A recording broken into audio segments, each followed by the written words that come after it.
Okey, chapter 9 pula. Okey, form of business entities. Okey, entities ni apa? Jenis-jenis perniagaan yang ada. Okey. Tengok Introduction. In Malaysia, the authority that manage and govern the establishment and registration of a business is the Companies Commission of Malaysia, or commonly known as Suruhanjaya Syarikat Malaysia, SSM. Kat mana SSM ni? Tahu tak kat mana? Dekat Greentown Business Centre, ataupun nama baru dia Angsana Mall tingkat 1.5. Okey, pergilah kat sana daftar. Dulu pendaftaran untuk pemilikan tunggal adalah RM60 ke RM70. Sebelum ni masa Najib dulu, diorang bagi free pada student yang nak mendaftar. Okay. So SSM is a statutory body under the Ministry of Domestic Trade, Cooperative and Consumer Affairs. So SSM Act 2001, the Registrar of Companies and Registrar of Business were merged together under one management to make it more systematic and efficient. Okay, definition of business. Business can be defined as all form of activities such as trade, craft, occupation, profession, or other activities which seek to gain profit. Apa juga perbuatan, apa juga aktiviti yang menekankan keuntungan, itu dinamakan bisnes. Contoh, ada kawan awak suruh awak buat assignment. Contoh, saya pun dulu student juga kan, suruh upah awak buat assignment, saya bayar RM50. Contoh, awak pun buat. Itu adalah bisnes. Katakanlah kawan awak suruh awak print, awak ada printer, suruh print kan, dan awak charge. Itu pun bisnes. Ataupun awak beli pen, lepas tu kawan awak nampak, cantik lah pen awak ni, kau beli kat mana? Berapa harga? Harga RM2, tapi awak cakap RM3. RM1 tu adalah bisnes, sebab tujuan awak ialah untuk mendapatkan keuntungan. Okey, macam anak saya, dia beli barang dekat kedai RM2. Bila saya bahagi tolak semua, harga satu barang tu sebenarnya 19 sen, tapi dia jual harga dia 9 sen, tapi dia jual 10 sen. So setiap barang dia untung 1 sen je. Tapi sekali dia dapat order sampai 255 pack, so dia dapatlah duit dia RM2.55 kan.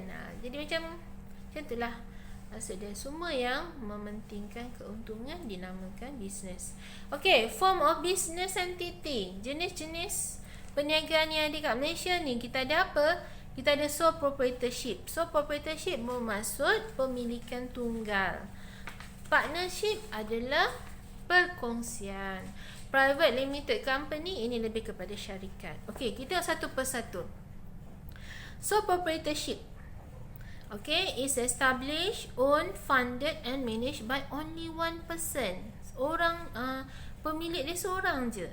Normally it is run by one person and he may hire a few workers to help him with the business. Sole proprietorship is allowed under the Business Registration Act 1956, where this type of business is easily established and form the highest number of registered businesses in Malaysia. The registration fee for the sole proprietor is only RM60.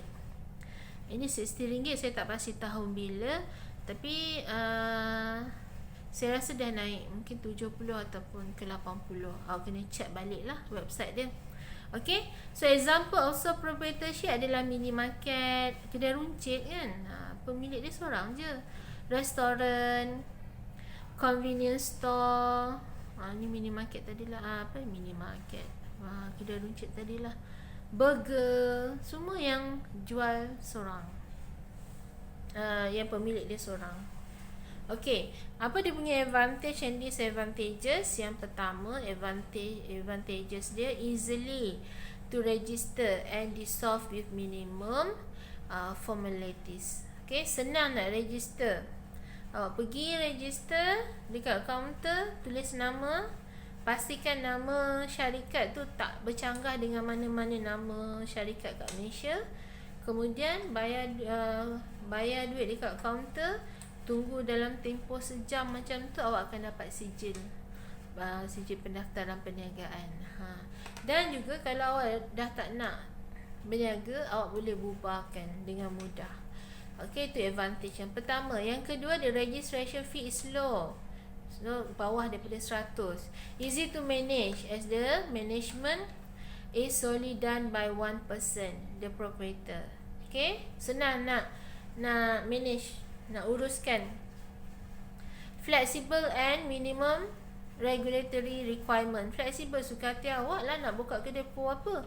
Tu macam saya kata, jual burger, cubalah buka gerai burger tu pagi, mesti orang terkejut. So bila orang terkejut, orang akan tertanya-tanya, dia jual apa menu waktu pagi? Buatlah menu berlainan sikit, tapi buatlah ada omelette, sebiji macam McD, tapi waktu pagi. Okay, profit belong to the owner.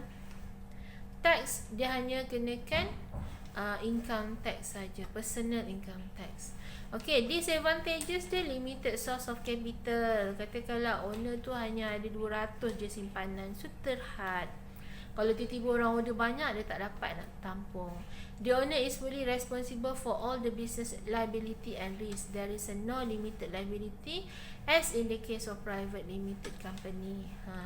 Maksudnya owner tu dia menanggung risiko terhadap semua tanggungan dia. Limited ability to secure loan and credit facility. Okay, survival and prosperity of the business entirely depend on the business owner. Survival, maksudnya boleh bertahan ataupun tidak bergantung kepada business owner. Katakanlah business owner hari ni buka kedai, besok tak buka, lusa tak buka, tulat buka lagi, macam tu memang tak boleh sustain lah. Memang terpaksa tutup lah, orang tak nak datang. Okay, liquidation of business closed down as a result of owner's death. Okay, owner quitting the business, insolvency or bankrupt. Maksudnya kalau nak penutupan gerai tu berlaku apabila kematian, pemilik dia meninggal, pemilik dia berhenti daripada bisnes, insolvency ataupun bankrupt ataupun gila pun boleh juga. Okay, so itu adalah sole proprietorship. Pergi kepada partnership, perkongsian. Partnership ni tak boleh lebih daripada 20 orang. Contoh, katakanlah awak ada kawan awak 21 orang. Jom kita sama-sama buat bisnes nak, seorang sikit bagi duit. Tak boleh 21 dia dah consider sebagai syarikat. Okay, sebab partner dia limit dia 20 orang. Ini yang general lah, tapi ada sesetengah tu boleh dibenarkan, tengok pada situasi. Generally, its legal responsibility to external parties is similar to sole proprietorship, lebih kurang sama. However, the internal relationship between partners depend on the terms of the partnership agreement made between them. Agreement, bayangkanlah kita dengan adik-beradik pun selalu bergaduh, apatah lagi dengan partner sampai 20 orang kan, bayar, ataupun kurang daripada 20 orang lah, lebih 2 orang ke atas. Partner kan, kawan-kawan yang kita bukannya orang kata apa, sedarah sedaging kan, kita tak kenal pun boleh bergaduh. Okay, agreement kat sini dia antara partners. It shows that partners or parties have an intention to create a contract. Okay, the Business Registration Act 1956 does not specify that the formation of the partnership business require a written agreement between partners. However, it is advisable for partners to have a partnership agreement in order to avoid or minimize dispute between partners. Tak digalakkan untuk ada agreement bertulis, tapi seelok-eloknya kena ada, sebab kadang-kadang kita boleh disaman atau menyaman. Okay. So dalam agreement tu kena ada apa?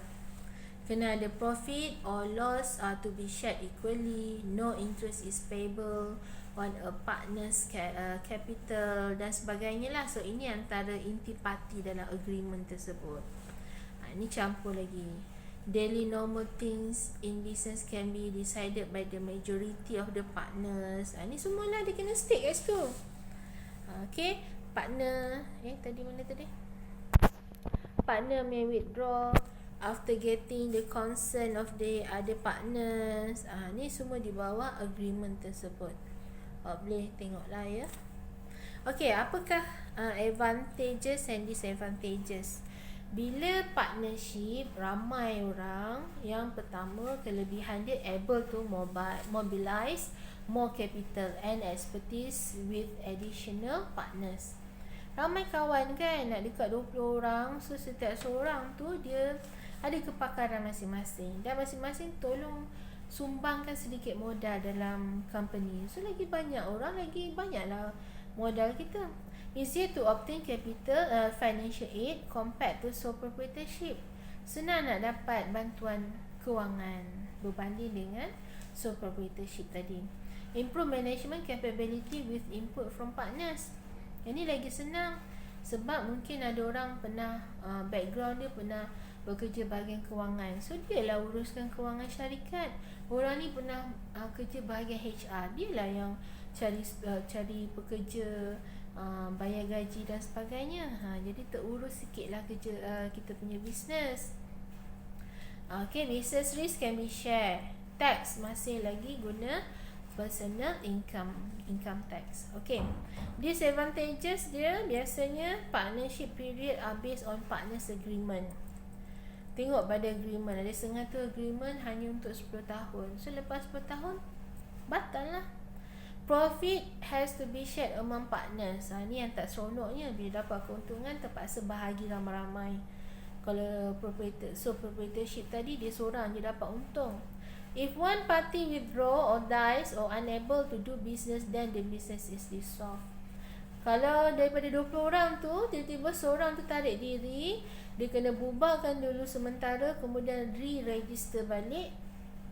Maksudnya buat dia ada borang-borang dia kena isi untuk pengurangan partner. Okay. The partner are fully responsible for all the liabilities and risk. There is no limited liability as for limited company. Dia kena bertanggungjawab atas semua tanggungan dan juga risiko. The risk of disagreement, conflict and dispute between partners is high. Nak bergaduh lah, konflik lah. Mungkin bila dapat keuntungan sikit, partner ni dia nak songlap duit lah dan sebagainya kan. So risiko ketidakpuasan hati tu tinggi. Okay, pergi kepada private limited company pula. Okay, ni lebih kepada company lah ya. A private limited company is a company incorporated under the Companies Act 1965. Okay, the private listed companies are companies whose liabilities of its members are limited to the amount of share held in the company. So biasanya private limited company ni dia bergantung kepada share. Lagi besar share orang tu, lagi besar risiko yang ditanggung, tetapi lagi besar keuntungan ataupun bahagian dia lah, share yang didapat. Okay, the following are the private limited company's characteristic. Yang pertama, it is recognized as a legal entity that is separate from funding members. Therefore, it can acquire and own property. It can sue and be sued in court of law. The last part of the company is not depend upon the death or resignation of any of its members. Okay, dia boleh disaman dan menyaman. Okay, dia punya last part ni maksudnya dia punya hayat dia tidak bergantung kepada kematian ataupun tarik diri daripada mana-mana ahli ataupun pemegang saham. Maksudnya kalau salah seorang nak tarik diri, company tak payah nak dibubarkan, tak payah nak register apa. Okay, the total number of members in company must be at least 2 and it must be not more than 50%. Okay. Financial liability of members of the company is limited to the amount of share being held or subscribed by the members. Personal asset of members are not part of the company's asset. Okay. Maksudnya company's asset saja. Companies limited by share must carry the word Sendirian Berhad. Mesti ada perkataan Sendirian Berhad. The establishment of private limited company is quite difficult compared to sole proprietorship. Nak penubuhan dia sangat susah. Dia memerlukan modal yang sangat besar. There are many legal requirement and procedure that must be complied with as outlined in the Companies Act. Kena patuh prosedur polisi dia. So ini dia punya gambaran. Okay, advantages and disadvantages. Kelebihan dia adalah generally credit is easier to obtain compared to sole proprietorship and partnership. Senanglah nak dapatkan modal. Members liability is limited to the share subscribed only. Tanggungan ataupun ahli adalah bergantung kepada terhadap berapa banyak saham yang dipegang. Okay. The lifespan of the company is not depend upon the death or resignation of any of its members. The company can and may continue business even after the death of all founding members. The shares of these members can be transferred to the beneficiaries or sold to others. Okay, kejap Okay, kita pernah tengok kan dalam drama-drama kat TV tu, kalau salah seorang pemegang saham tu meninggal, dia boleh jual saham. Anak dia ataupun waris dia boleh jual saham kepada siapa-siapa yang memerlukan. Kepada sesiapa ahli ahli pengarah yang lain lah. Okay, disadvantages dia, the requirement of the registration of a private limited company is more difficult and the cost of registration is high. Ni saya kata tadi, mahal sikit lah. Okay, the management of company is subjected to many legal requirement as stipulated in the Companies Act, such as the need to have a company secretary and the requirement to submit audited financial report every year, all of which require additional yearly recurrent cost. Okay, so dia punya pengurusan dia sangat ketat kerana dia tertakluk di bawah Company Act atau company, dan mana dia orang akan datang untuk buat audit. Okay. Company tax, based on company tax rate, company's information is available to the public upon request and payment of specific fees. Ini ada setengah company dia yang listed tu, awak boleh tengok dekat annual report company, awak boleh tahu berapa dia buat pinjaman, berapa untung dia, berapa rugi dia. So itu keburukan lah, sebab orang boleh tahu dia punya perkara-perkara yang sulit macam tu kan. Okay, habis 3 jenis business. Kemudian pergi kepada business legal requirement. Okay, business legal and regulatory requirement are based on the law of the country. The following are the hierarchy and legal scope of the law that affect business activities in the country. Yang pertama adalah Constitution of Country. The article of the Malaysian Constitution is the supreme law of the nation.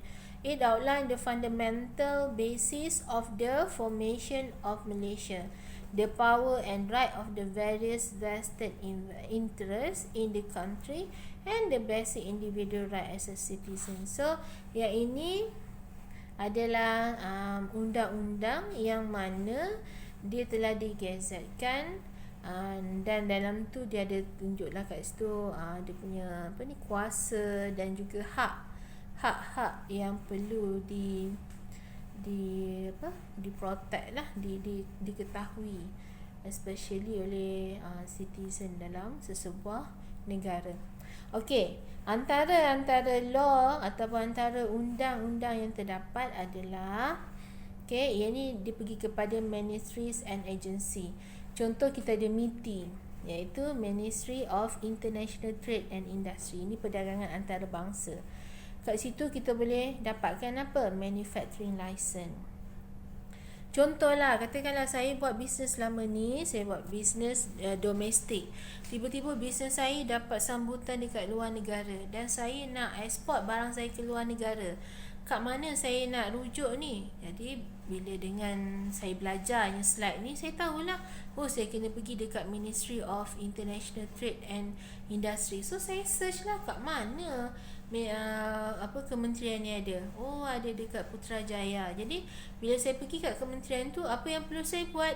Saya nak apply manufacturing license. Tu contohlah. Begitu juga pergi dekat Ministry of Housing and Local Government Malaysia. Awak nak apa? Saya nak developer license. Contoh, saya nak apply developer license. Itu contoh dia lah. Jadi ini adalah satu guideline lah untuk awak tahu kat mana awak nak rujuk kalau ada masalah-masalah ini. Okey. Kemudian ada juga department